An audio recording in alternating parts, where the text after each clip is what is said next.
après avoir lu plusieurs biographies du prophète, plusieurs articles sur le prophète et même étudié la vie du prophète à l'école, je peux vous dire aujourd'hui, les glandeurs, que j'ai trouvé la meilleure biographie du prophète, si ce n'est la plus complète. Il s'agit du Nectar cacheté par Saif al-Rahman al-Mubarak Kafuri. Le nom est presque imprononçable, même en arabe, mais le livre, les glandeurs, le Nectar cacheté, ou en arabe, Al-Rahiq al-Makhtoum, est une pépite en matière de biographie du prophète. Et aujourd'hui, nous allons parler de cette pépite qui est éditée chez les éditions Al-Buraq. Salutations les glandeurs, j'espère que vous allez bien et on se retrouve aujourd'hui pour parler d'un coup de cœur que j'ai lu durant le mois de Ramadan pour découvrir ou bien redécouvrir la biographie du prophète qui par moments pose un problème, qui par moments a ses zones d'ombre. Donc j'ai voulu redécouvrir sa biographie pour mieux cerner son époque et surtout ce personnage historique, ce personnage clé de notre époque. Il faut savoir, les glandeurs, que j'avais déjà auparavant lu quelques biographies du prophète, notamment celle de Tariq Ramadan qui était intéressante. J'ai bien aimé celle de Tariq Ramadan. Il y avait d'autres où j'ai même lu des articles qui parlaient ou qui abordaient une partie de la vie du prophète. Il y avait aussi Les derniers jours de Mohammed par Hala Wardi. C'est une universitaire tunisienne qui a travaillé sur la biographie du prophète ainsi que celle des califes. Bon, ces livres sont discutables, mais on en parlera peut-être un jour. Et durant le mois de Ramadan, j'ai reçu le Nectar cacheté Al-Rahiq al-Makhtoum que je voulais découvrir il y a pas mal d'années.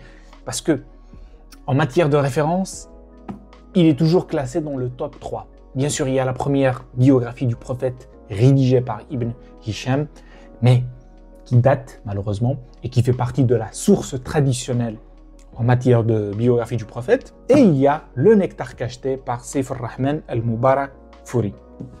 C'est un auteur, c'est un chercheur indien, musulman. Il fait partie du mouvement salafiste et attention, je suis très critique vis-à-vis de ce mouvement-là. Néanmoins, il a aussi apporté de points positifs en matière de religion. Comme je l'ai dit, ce n'est pas le sujet d'aujourd'hui. Aujourd'hui, nous allons parler de cette pépite. Le Nectar cacheté est une synthèse des sources traditionnelles qui se rapportent à la vie du prophète.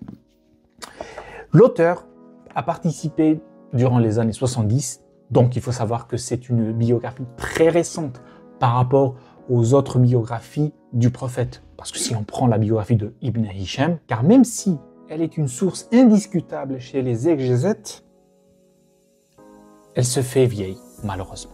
Et l'auteur du Nectar cacheté a participé en 1976 à un concours organisé par l'Arabie Saoudite qui demandait aux participants de rédiger la meilleure ou la plus complète des biographies du prophète. Et l'auteur a remporté le premier prix grâce à son livre Al-Rahiq al-Makhtoum, le Nectar cacheté. Comment est composé ce livre et pourquoi, à mon sens, il est la meilleure référence pour découvrir le personnage de Mohammed. D'abord, les glandeurs, ce livre est une synthèse complète, mais vraiment complète, de la vie du prophète, de sa naissance jusqu'à sa mort. L'auteur utilise les sources traditionnelles les plus connues. Ibn Hisham, Al-Tabari, Al-Muslim et Al-Bukhari surtout. C'est ces quatre sources-là qui vont alimenter son discours, qui vont alimenter sa biographie pour nous offrir la meilleure version qui existe. Et durant tout le texte, nous allons suivre les étapes les plus cruciales du prophète. La révélation, son exil, la prise de la Mecque, la bataille de Badr, Uhud, les plus grandes étapes de la vie du prophète sont retracées par l'auteur, mais avec, bien sûr, des sources fiables, des sources qui valent. Néanmoins, les glandeurs, ce qui m'a le plus attiré dans ce livre, ou intéressé, je dirais, c'est les 50 premières pages du livre, où l'auteur s'adonne à un exercice très intéressant, c'est l'histoire des Arabes avant la révélation, avant la naissance du prophète, et la description de la famille du prophète qui, bien avant la naissance de Mohammed, avait déjà un rôle important dans la gestion de la Mecque. Car les aïeux du prophète, les glandeurs, qui se nommaient les Hashimites, en référence à Hisham ibn Abd al-Manaf, s'occupaient de gérer le pèlerinage à la Mecque avant l'islam. Parmi les Hashimites, il y avait les Banu al-Manaf, la lignée du prophète, qui, elle, était cantonnée à un travail précis, abreuver et s'occuper des pèlerins lors du pèlerinage. Bien sûr, on parle du pèlerinage au temps du paganisme, car le pèlerinage existait bien avant l'islam, qui a été repris par l'islam par la suite. Le grand-père du prophète, Abd al-Muttalib, est celui qui creusa la source de Zamzam. Vous voyez, les glandeurs, que la famille du prophète avait déjà un rapport très intime avec la religion. Une religion paganiste, certes, mais qui avait quelques traditions ismaélites, si vous voulez, qui vont être repris par l'islam au temps du prophète. Donc, le prophète, entre sa naissance jusqu'à la révélation, était déjà en contact direct avec la religion ou avec le culte, ce qui lui a permis de mieux comprendre les différents cultes qui existaient durant cette époque, parce qu'il y avait le christianisme, même s'il n'était pas vraiment présent en Arabie, le paganisme, parce que les Arabes étaient connus pour leurs différentes divinités, Al-Lat, Al-Uzza ou Al-Manat, c'est les trois grandes divinités durant l'époque antérieure à l'islam, ou bien une minorité juive qui était à Médine ou Khaybar. Les 50 premières pages nous offrent un tableau complet de la situation sociopolitique en Arabie.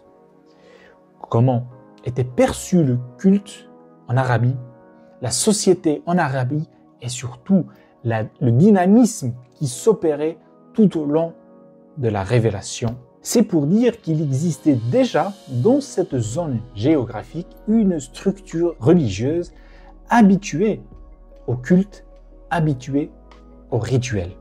Après les 50 pages, l'auteur entre dans le vif du sujet pour nous présenter la vie du prophète. C'est vraiment un texte très intéressant, très riche, les glandeurs, et il vous permettra de découvrir en détail le cheminement du prophète, son ascension d'un simple citoyen mécois au prophète de tous les musulmans.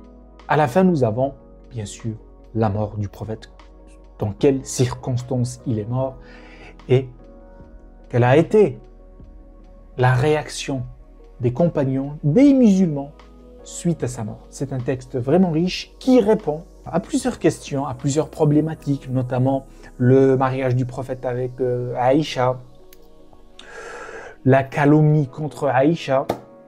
Tout ça, vous le trouvez, les glandeurs, dans ce livre, Le Nectar Cacheté. Je vous le conseille, il est chez les éditions El Bourakh. Vous pouvez le trouver en brochet sous différentes couleurs. Il y a le vert, il y a le noir, le rose, le blanc. C'est une pièce magnifique. L'objet en lui-même, il est magnifique avec la dorure. Sinon, vous avez aussi la version poche qui est tout aussi intéressante. C'est une traduction par Idriss Deveau, réputé chez les éditions Al-Bourakh. Et j'ai pu consulter la version originale, la version arabe, et vraiment, c'est presque pareil. Il y a juste quelques libertés prises par l'auteur, par le traducteur plutôt, pour effacer les commentaires qui n'apportent rien à la biographie du prophète. Parce que par moments, les glandeurs, l'auteur du livre s'adonne à des commentaires sur tel ou tel événement. On arrive à la fin de cette vidéo, les glandeurs. J'espère que ça vous donnera envie d'aller découvrir Le Nectar Cacheté ou Rahiq al-Makhtoum en arabe, qui est disponible en arabe, en anglais, en français. Donc vraiment, vous n'avez pas d'excuses pour aller lire et découvrir la biographie du prophète. C'est une biographie riche, synthétisante, complète. C'est un objet, c'est un livre qui doit être présent dans n'importe quelle bibliothèque d'une personne curieuse. Une personne curieuse qui désire mieux appréhender ce genre de personnages historiques, de personnages clés de notre humanité, doit acquérir ce livre. Sur ce, les glandeurs, n'hésitez pas à partager, à vous abonner. Et comme toujours, que la patience soit avec vous. À plus.